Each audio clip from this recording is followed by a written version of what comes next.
بسم اللہ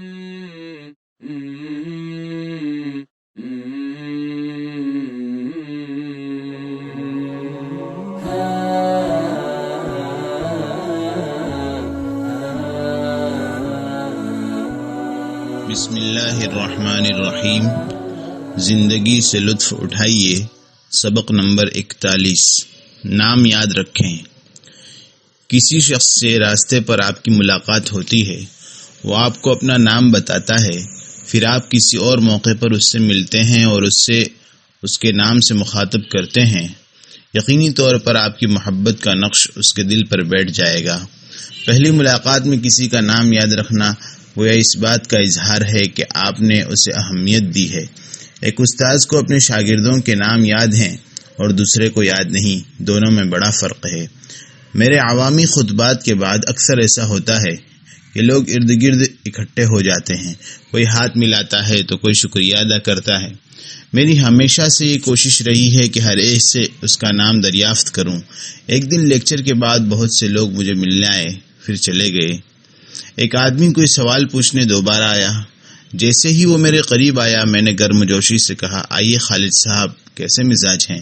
وہ ایک دم بہت خوش ہو کر کہنے لگا، ماشاءاللہ، آپ تو میرا نام بھی جانتے ہیں۔ لوگ عام طور پر پسند کرتے ہیں کہ انہیں ان کے ناموں سے مخاطب کیا جائے۔ ملٹری افسر سینے پر نام کی ننھی تختی سجاتے ہیں۔ ایک مرتبہ میں نے چھاونی میں لیکچر دیا۔ لیکچر کے بعد کئی افسر مجھے ملنے آئے۔ ایک صاحب شرم کے مارے کبھی آگے آتے اور کبھی پیچھے ہٹتے۔ میں ان کی طرف متوجہ ہوا اور ان کے نام کی تختی دیکھی، پھر ہاتھ بڑھا کر کہا، آئیے اسلم صاحب، کیسے مزاج ہیں؟ انہوں نے مصافحے کے لیے ہاتھ آگے کیا اور تعجب سے مسکراتے ہوئے کہا، آپ کو میرا نام کیسے معلوم ہے؟ میں نے کہا، بھائی، ہم جن سے محبت کریں لازم ہے کہ ان کے ناموں سے بھی ہم واقف ہوں۔ میری بات کا ان صاحب پر خاصا اثر ہوا۔ بے شمار لوگ اس اصول کی اہمیت تسلیم کرتے اور دوسروں کے نام یاد رکھنے کی کوشش کرتے ہیں۔ لوگوں کے نام یاد نہ رہنے کے کئی اسباب ہو سکتے ہیں، مثلا ملاقات کے دوران آدمی کی ذات کو ہمیں اہمیت نہ دینا، تعارف کے وقت توجہ نہ دینا، یا آپ کو یقین ہو کہ دوبارہ اس آدمی سے ملاقات نہیں ہوگی، اس لیے نام یاد رکھنے کی ضرورت نہیں ہے، یا آپ کے سامنے عام انسان ہو جس کی آپ کے نزدیک غیر معمولی اہمیت نہ ہو۔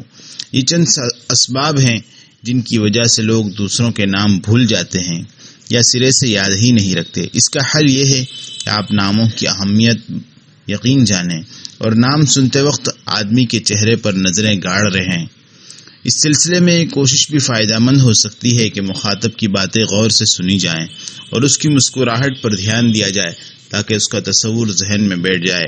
بات چیت کے دوران بار بار مخاطب کا نام لیں، مثلا، ٹھیک ہے خالد، آپ درست کہہ رہے ہیں انور، حامد، میں آپ کی بات سن رہا ہوں۔ یہ بہت اہم بات ہے، اسے معمولی نہ سمجھے۔ قرآن میں جگہ جگہ اللہ تعالیٰ نے انبیاء کرام کو ان کے ناموں سے مخاطب کیا ہے۔ یا ابراہیم اعرض عن ھذا، اے ابراہیم اس سے درگزر کر۔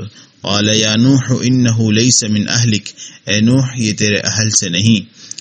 یا داؤد انا جعلناک خلیفۃ فی الارض، اے داؤد ہم نے تجھے زمین پر خلیفہ بنایا ہے۔ خلاصہ یہ ہے، میرا نام یاد رکھیں، مجھے میرے نام سے مخاطب کریں اور اپنے نزدیک میری اہمیت جتائیں تاکہ میں آپ سے محبت کروں۔